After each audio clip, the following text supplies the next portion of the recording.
Alright mga kapatid, welcome back po sa Coach Haji Vlog po. Thank you po sa mga nakaka-appreciate. Thank you, thank you, thank you. Sa mabigat naman po, sa andamdamin kung mag-follow, okay lang po yun. Kahit like lang po, masaya na po ako doon. At ingat po kayong lahat. At ang ating tatalakayin at bibigyan natin ng opinion regarding sa mga naglabasan na ng mga news. Nakita naman natin, napanood nyo na po yan, okay? Para hindi tayo napagbibintangan na gumagawa ng kwento, okay? Yung una, tungkol yung sa reporter ng Net25 na si Eden, Eden, di ba? Bigyan natin ng punto yan, yung sulat ng PCO sa Net25, okay? Pangalawa, kasi malapit na po yung kanyang SONA, itong July ata, 28, di ba? Magsosona yung presidente natin, si BBM. Magbigay din tayo ng konting opinion. Kung ano-anong mga kung lang po yun. Kung ano lang po ang ating kayang parating doon sa part na yon, kung ano ba ang mga sasabihin niya sa SONA niya. Okay? Unahin natin yung kay Eden. Okay? Yung kay Eden po mga kapatid, sa pagsulat ng PCO sa Net25,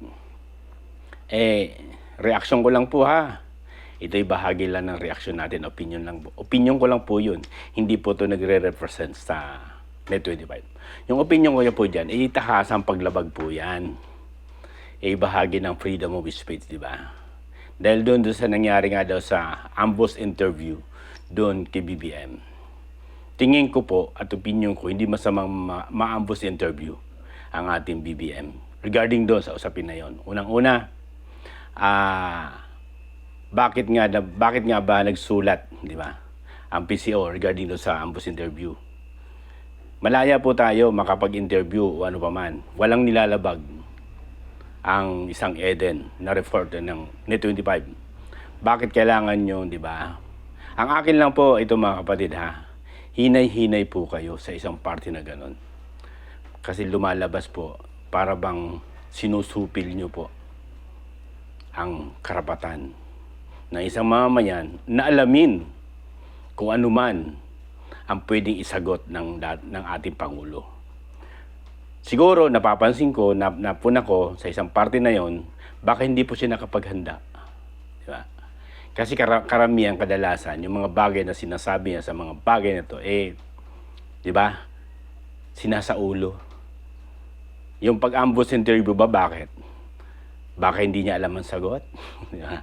Kaya hindi po isang tinatawag na unethical na ma-ambush interview ka, bibigyan ka, sumusulat na po kayo sa Net25 para alisin hindi na siya pwede sa Malacanang fresh na pag nagpe-press conference yung UC Castro. Para bang ganun ang lumilitaw. Ang payo ko po at ating binibigyan ng punto, hinay-hinay po kayo sa party na yon. Wala pong masama sa ambush interview.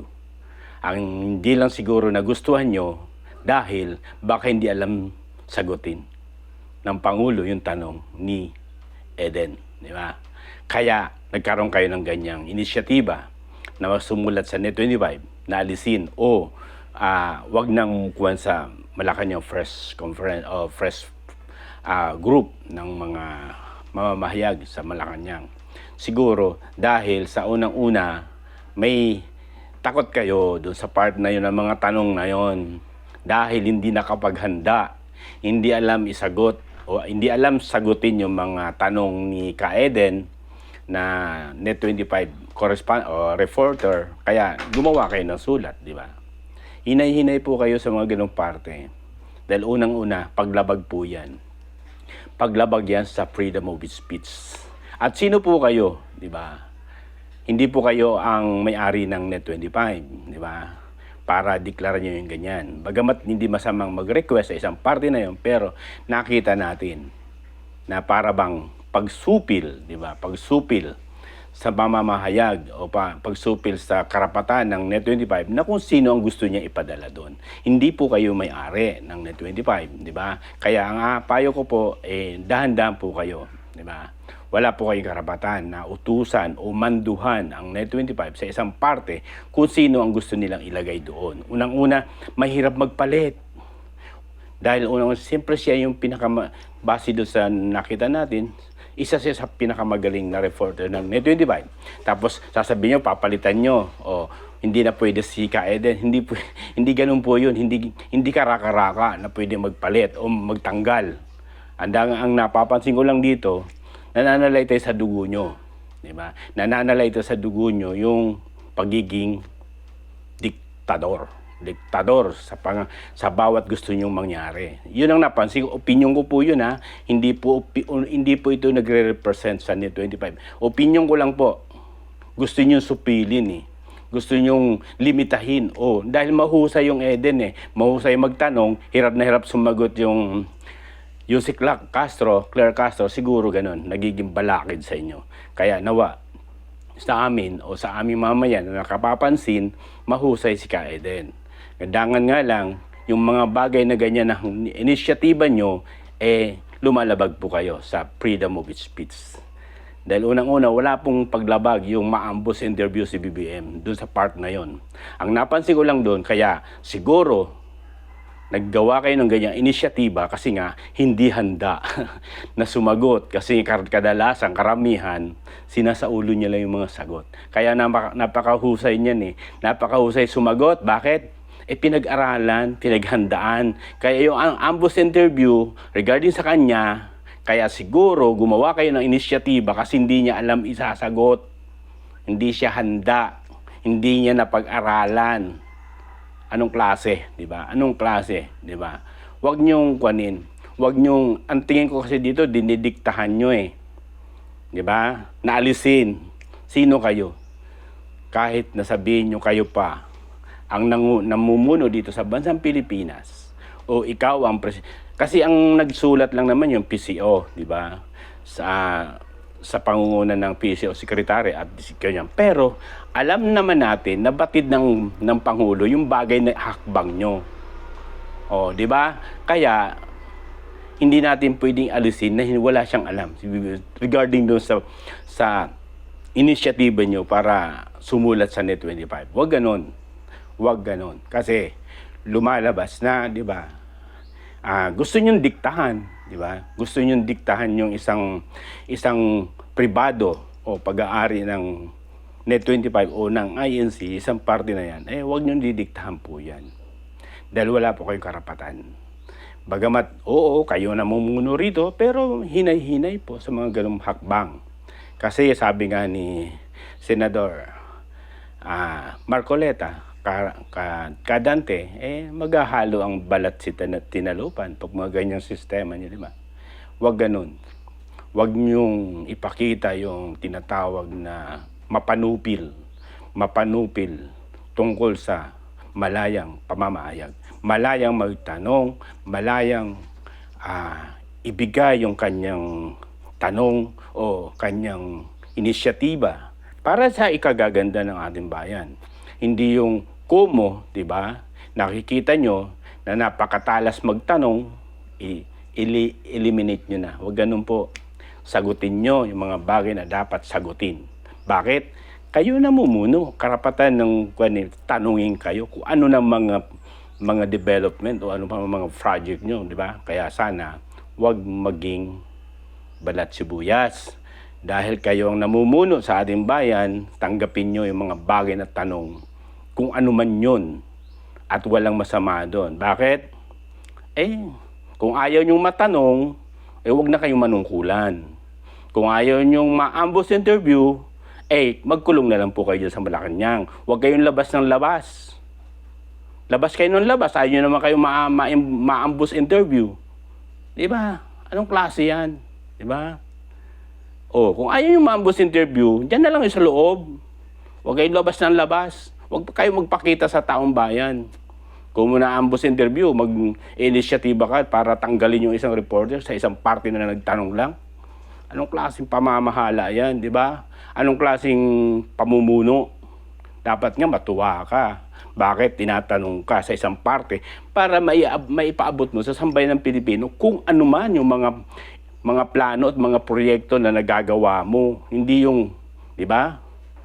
Kaya, hindi natin sinasabi na ikaw mismo ang nagbigay ng atas doon sa PCO para alisin si Ka Eden. Hindi po natin sinasabi yon. Pero alam namin, mayroon kang personal na kaalaman tungkol doon sa sulat na ibinigay nyo sa Net 25, di ba? O, bakit?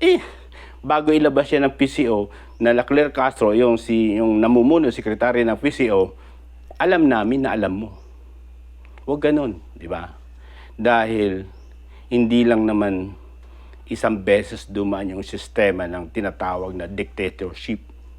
Dinaanan na po natin yan, yung mga ganyan.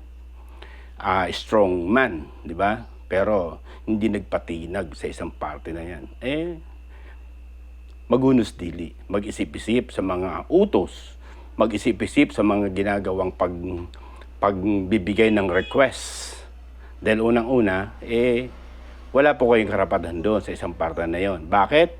Hindi nyo pag-aari po yung Net 25. Hindi po ako nagsasalita sa isang parte para sa Net. Hindi po. Opinion ko po, yung sinasabi ko po dito, ha? Wala pong kinalaman dito yung sariling opinion ko lang po. Di ba? Kaya maghinay-hinay po sa mga gayong parte kasi nilalabag nyo po yung freedom of speech. Nilalabag nyo yung tinatawag na Bill of Rights sa isang parte na malayang magtanong o malayang magsalita tungkol sa mga bagay na alam niya na ikabubuti ng ating bayan. Salamat po at God bless. Sundo natin yung sa Kwan. Tungkol sa kanyang Kwan, di ba? Nalalapit na SONA, di ba? Nakita naman natin pumunta sa Jensan, di ba? Siguro preparasyon yon. Kasi alam naman natin wala namang mai-report o di kaya yung nangyaring Kwan, di ba? Yung sa drug na nahuli nung sa laot, di ba? Accomplishment ba na masasabi natin yon? Hindi po Bakit? Kung hindi ni-report ng mga mangingisda, wala po kayong accomplishment. Di ba? Hindi nyo direktang direktiba na ginawa yun. Bakit? Ni-report lang o nakita lang sa laot. Pero hindi nyo operasyon. Tapos siguro, iyon ay mga bahagi ng pagmamalaki mo sa SONA, medyo malabnaw. Di ba? Malabnaw po yan. Yung tungkol naman doon sa pagpunta niya sa Jensan, yung mga tao doon, yung mga kon doon, siguro, naghahanda siya tungkol sa mga sasabihin niya sa SONA. Ang may papayo ko po sa magandang SONA na may bibigay niyo siguro, kasi hindi niya nauulitin yung flood control na yan Bukilya siya dyan Wala naman talagang flood control. Kaya hindi niya na isosona yan. Hindi niya i-report sa taong bayan yung flood control na yan. Kasi bukilya na siya dyan Wala naman talagang flood control. Siguro yung maganda, yung dip mo, di ba? Yung tubig, na kapag marami ng tubig, baha, ipunin ng sambayan upang magamit sa panahon ng tagtuyo. Yun, isona mo po yun. Kung papaano gagawin, di ba? Kasi sa Kabikulan, di ba? Nung nakaraan, nagbabaha na halos diyan sa Libon Albay. Diba? Di paipon mo yun. Siguro yun ang mga magandang kwan mo. Ipayo mo na. Ipunin yun. Papaano? Diba? Kasi wala ka naman talaga i-report Wala ka namang isosona. Kaya siguro nag-iipon sa isang parte na yun para may maisabi sa SONA. Kasi ang accomplishment mo, bali po sa opinion ko lang po sariling opinion ko po. Yung accomplishment mo sa loob ng 3 taon, yung pinakamabigat, yung pinadala mo sa The Hague, yung dating Pangulo, yun. Tingin ko, yun ang pinakamabigat mong accomplishment. Yung pagtalaga mo kay General Torre, di ba, bilang PNP chief, bagamat negatibo sa sambayan ng Pilipino yung ginawa, yung pagiging arrogante, pagiging bastos, hindi paggalang sa batas. Lahat ng ginawa niya, yung sasabihin niya sa dating Pangulo, kakalad ka rin. Dahil tinalaga mo PNP chief yan, ibig sabihin, gusto mo lahat ng hakbang na yon. Yung pagiging arrogante nung PNP chief, di ba? Kasi promotion mo di ba? Naging PNP chief Lahat ng kagaspangan ng pag-uugali niya, gusto mo. Bakit? PNP chief na nga siya ngayon Lahat ng ginawa niya sa dating Pangulo ng kagaspangan, gusto mo, BBM, di ba? Kaya, yun ang makikita ko na siguro, yun, sabihin mo sa SONA mo, di ba? I-report mo yun. Yung isang Pilipino na ipinagkanulo mo sa ibang lahi. Siguro, nakakalungkot, di ba? Sa isang parte na sa loob ng 3 taon, wala naman talagang accomplishment. Walang mga big project, walang build, di ba? Meron kayo party sa Malacanang, pailaw, di ba? Yung tinatawag na mga, yung fire kwan. Yan, paputo ko yan para yan. Tapos yung duran-duran mo, yun. Report mo siguro sa kwan, di ba? Yung duran-duran mo, o di ba? Kaya nga sabi ko sa iyo, yung mga ganung bagay, inuulit ko po maging mahinahon. Maging maingat sa pagbibigay ng mga bagay na hindi mo kontrolado. Bakit? Hindi mo pag-aari, di ba? Hindi mo pwedeng kontrolin yung sambayan ng Pilipino. Ibinabalik ko po yung sa kaso ng Sakwana, di ba? Yung pagliham niya sa Net25. Hindi mo kontrolado isang parte. Bagamat oo, Pangulo ka, hindi ko sinasabi na ikaw mismo ang nagdirektiba sa isang parte na yun. Pero alam namin, sambayan, alam mo yung hakbang na yun ng PCO na sulatan yung Net25. Hinay-hinay po. Huwag ganon. Dahil unang-una, hindi naman sa pagkukuhan, di ba? Mahirap yan. Bagamat oo, ikaw nakaupo, pero ang laki ng respeto namin sa iyo. Pero wag niyo pong, di ba? Wag niyo kakantiin yung isang parte na wala namang nilalabag na batas. Nagtatanong lang naman. Nag-ambush interview lang. Tapos gaganon ang gagawin. Hinay-hinay po. Okay po mga kapatid, sana po nakita natin, nabigyan natin ng kaunting opinion at reaction. Basta lagi kong sinasabi mga kapatid, pag tama, doon tayo magsama-sama. Pag mali, mali. Okay po mga kapatid, salamat at God bless po lahat.